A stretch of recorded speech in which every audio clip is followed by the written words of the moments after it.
people, bringing the Raw review for 28th April. We have Cena comes out, he talks about himself turning heel, but the fans are still behind him. He's interrupted by the Wyatt family singing the song He's Got the Whole World in His Arms. This moves on to Usos defeating Axel and Ryback. That was an okay match. The only thing I didn't like about it was the way it ended because Ryback was pushed out of the ring and Axel just double teamed, if you put it in perspective. Dolph Ziggler interviewed Hugh Jackman. I guess they're trying to promote his career. We had Magneto interrupting, and Magneto was Damien Sandow was some childish bullshit with his hands. I don't know what the hell's going on there, but all you know is that Ziggler just kicked Sandow's ass. We had Cesaro who beat Swagger through an interruption. Heyman and Zeb Colter were fighting. Something was happening there, and that just caused Cesaro to just catch Swagger from behind. Cody Rhodes tapped out to Del Rio. There was pretty much no disruptions in this match. This was just a plain match that Cody Rhodes just lost. We had Rusev, the Russian guy. He's a new wrestler in wrestling right now, and he actually wins by a DQ. Truth was actually trying to get Xavier Woods with him and to get them pumped up because they're also having a match. And I guess WWE is trying to pump in new talent through this guy. But again, he's got a lady. Rusev has a lady talking for him. And from what I've seen in WWE, people who cannot speak on the mic themselves don't go far in this industry. Now moving on from this, we have 3MB who defeat the El Machados. You know what I'm talking about. It's just the same Puerto Rican dudes. Now they're wearing a costume on their face and they're supposed to be Mexican. I don't know what bullshit that is. Moving on from this, Daniel Bryan confronted Stephanie.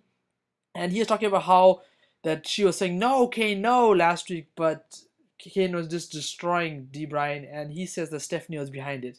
Now moving on from this, she gave Brie an opportunity to go after her Diva match. If you guys don't know, Brie actually lost her championship to Paige, and Paige was able to pick up the disqualification because Kane actually pops out through the middle of the ring. He does what Undertaker usually does, and he tries to kidnap Brie. It looked a little bit rapish, I'll say right now, but Daniel Bryan just stops it.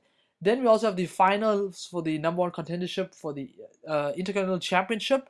And this also ends, I want to say, in a strange way because Cesaro interrupts and then Rob Van Dam can't hit the 5-star frog splash. He lands onto Barrett's knees and then Barrett just hits him with his finisher and picks up the win. Afterwards, we have Swagger, Cesaro, and RVD all fighting, but RVD comes up on top. Then goes for the moment everyone was waiting for. They dragged out the whole of Raw this week, and this is what I was waiting for as well, which was Evolution, bitch! We had Nature Boy, RIC FLAIR, coming in and interrupting. Whilst we had Evolutions on one side of the ring and we had the Shield. He talks about like, I want to say grace and power, and he talks about all these good things about a team coming through and owning WWE. And then he says he sees all of this in the Shield, and even the crowd didn't actually react too much to this because they know it's bullshit. Because even if the Shield came up as indie guys and now they're so liked amongst the fans, and I think they have a strong hold. I don't feel they stand individually. I still don't feel that. I feel as a team, they're good. But as individuals, if I just look at them on their own, I don't see them becoming big talents in Raw. Or WWE for that picture. I see them just being here for a little while and then being dropped as jobbers. I'm just putting it out there. As a team, they seem cool. And when you look at Evolution, the difference why we can't see this in these newer teams. Evolution is power when you look at all three of those guys who are standing in the ring. You got Randy Orton, guy was world champion. You got Triple H, guy was world champion. You actually have Batista, guy was world champion. All three have very good mic skills, and all three have made it in this business. That's the truth. Now, when you look at the Shield, you just don't see that. I'm just gonna throw that right out. And Flair signs with Shield, and then he leaves the ring. And then a huge brawl actually takes place because there's supposed to be a match between Orton and who was it? Orton and Roman Reigns, and Roman Reigns. He was dominating, but the only problem is that Triple H and Batista caused a huge DQ to take place, and they actually dominate. They destroy the Shield, they drag them into the ring. People think that's the end of Shield, but no, Seth Rollins jumps in.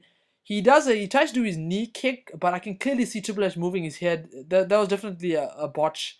Triple H moves his head as he jumps in, so he never ever touches Triple H's head.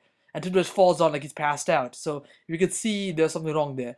And then he wakes up and gets hit with a spear. I guess just trying to show you guys that for Extreme Rules, both these teams are going to be fighting and it's going to be awesome. They're also trying to show you guys that they're on the same level playing field, but it's still, for me, it's not. You can't have Seth Rollins punching Batista and expect me to buy that.